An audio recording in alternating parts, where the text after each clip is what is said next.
నమస్కారం అండి. ఈరోజు మా మదనపల్లి నియోజకవర్గ ఎమ్మెల్యే అయిన డాక్టర్ జిలేబీ ఖాన్తో మన ఇంటర్వ్యూ ఈరోజు. నమస్కారం అండి. నమస్కారం సార్.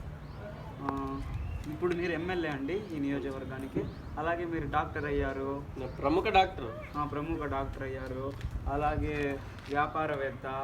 ఈ డాక్టర్ ఎలా అయ్యారండి, డాక్టర్ ఎమ్మెల్యే? నేను అనంతపూర్ జేఎన్టీయూలో ఎంబీబీఎస్ చేశాను. ఎంబీబీఎస్ చేసాడు మళ్ళీ మామూలుగా ఏం సార్ జేఎన్టీయూలో ఎంబీబీఎస్ ఉండదండి? ఉంటుంది ఎందుకు ఉండదు? ఉండదండి, మీరు కావాలంటే ఒకసారి క్రాస్ చెక్ చేసుకోండి. ఎంబీబీఎస్ ఉంటుంది. ఏమేమి ఉంటుంది జేఎన్టీయూలో? మెకానికల్ ఉంటుంది, సివిల్ ఉంటుంది, ఈసీఈ ఉంటుంది, ట్రిపుల్ ఏ ఉంటుంది, కంప్యూటర్ సైన్స్ ఉంటుంది. మీరు చెప్పిన ఈ ఈసీ ఇవి ఉంటాయి, ఎంబీబీఎస్ కూడా ఉంటుంది. జేఎన్టీ అనంతపూర్లో ఎంబీబీఎస్ ఉండదండి, మీరు కావాలంటే ఒకసారి క్రాస్ చెక్ చేసుకోండి. ఇప్పుడు నేను చిన్నప్పటి నుంచి కూడా ఎవరైనా చూస్తే పలానా రోగం ఉంది చెప్పేసేటోడిని చిన్నప్పటి నుంచి.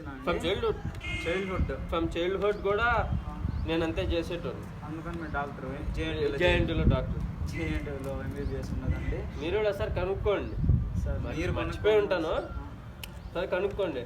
మీరు కావాలంటే ఒకసారి. ఎమ్మెల్యే నేనా మీరా సార్? చూడండి జేఎన్టీయూలో అంతా ఇప్పటి నుంచి కూడా అందరూ అందుకే నా దగ్గర రావడం, అలాగా బాగా పికప్ అవడం, ఊర్లో అందరికీ సేవ చేయడం, అలానే ఎమ్మెల్యే అయ్యాను సార్. అయినా ఎంబీబీఎస్ మీరు కావాలంటే ఒకసారి వెరిఫై చేయండి ఇంకోసారి. జేఎన్టీయూలో ఎంబీబీఎస్ ఉన్నది. Watch my exclusive interview on YouTube and please subscribe it.